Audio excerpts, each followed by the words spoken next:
अब ईवीएम को supreme clean chit, नहीं लौटेगा बैलेट पेपर का कल्चर। सुप्रीम कोर्ट से विपक्ष को लगा बड़ा झटका। जो अब तक ईवीएम को कोसते थे, ईवीएम का रोना रोकर देश की जनता को गुमराह करने की कोशिश करते थे, उन सभी लोगों को लगा है सुप्रीम झटका। आपको हम पूरी खबर विस्तार से समझाएंगे, ईवीएम से जुड़े हर पहलू को बताएंगे। उससे पहले देश के मुख्य चुनाव आयुक्त राजीव कुमार का ये 16 मार्च का शेर जरूर सुन लीजिए। अधूरी हसरतों का इल्जाम हर बार हम पे लगाना ठीक नहीं।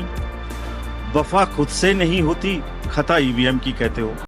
सुना आपने, राजीव कुमार ने पहले ही कह दिया था कि अधूरी हसरतों को इल्जाम हर बार हम पर ही लगाना ठीक नहीं, वफा खुद से नहीं होती और खता ईवीएम की कहते हैं।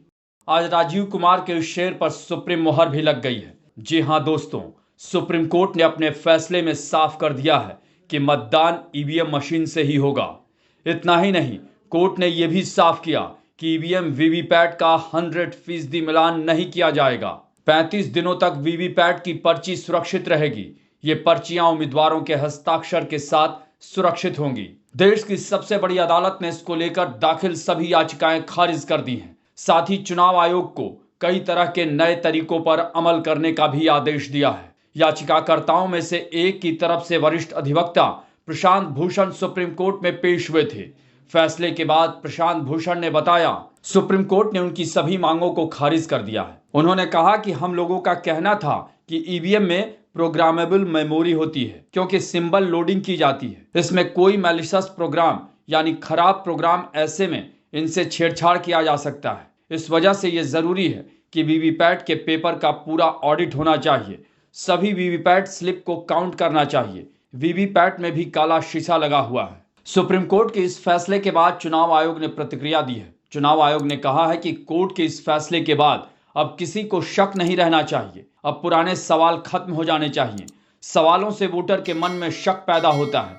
चुनाव सुधार भविष्य में भी जारी रहेगा। वहीं सुप्रीम कोर्ट के इस फैसले के बाद बिहार के अररिया में एक चुनावी सभा को संबोधित करते हुए प्रधानमंत्री मोदी ने कहा कि सुप्रीम कोर्ट के फैसले से विपक्ष के चेहरे पर करारा तमाचा लगा है। अब मुंह ऊंचा करके देख नहीं पाएंगे। आज का दिन लोकतंत्र के लिए शुभ दिन, विजय का दिन है। पुराना दौर वापस लौट कर नहीं आएगा। इंडिया गठबंधन के हर नेता को देश की जनता से माफी मांगनी चाहिए।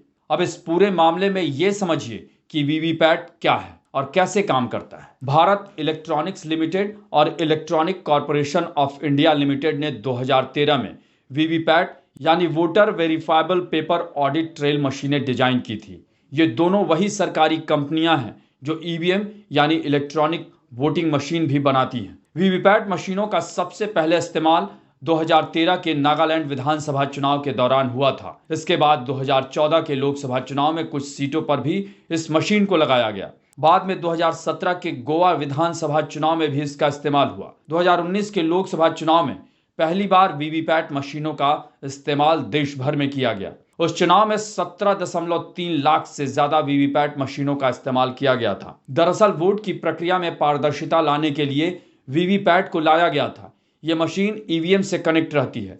जैसे ही वोटर वोट डालता है, वैसे ही एक पर्ची निकलती है। इस पर्ची में उस कैंडिडेट का नाम और चुनाव चिन्ह होता है जिसे उसने वोट दिया होता है। आपको हमारी ये रिपोर्ट कैसी लगी, इसे कमेंट बॉक्स में ज़रूर बताएं और ऐसी ही अन्य खबरों से अपडेट रहने के लिए बने रहें हमारे साथ, क्योंकि हम हैं बुलंद भारत टीवी, ताकत आपकी।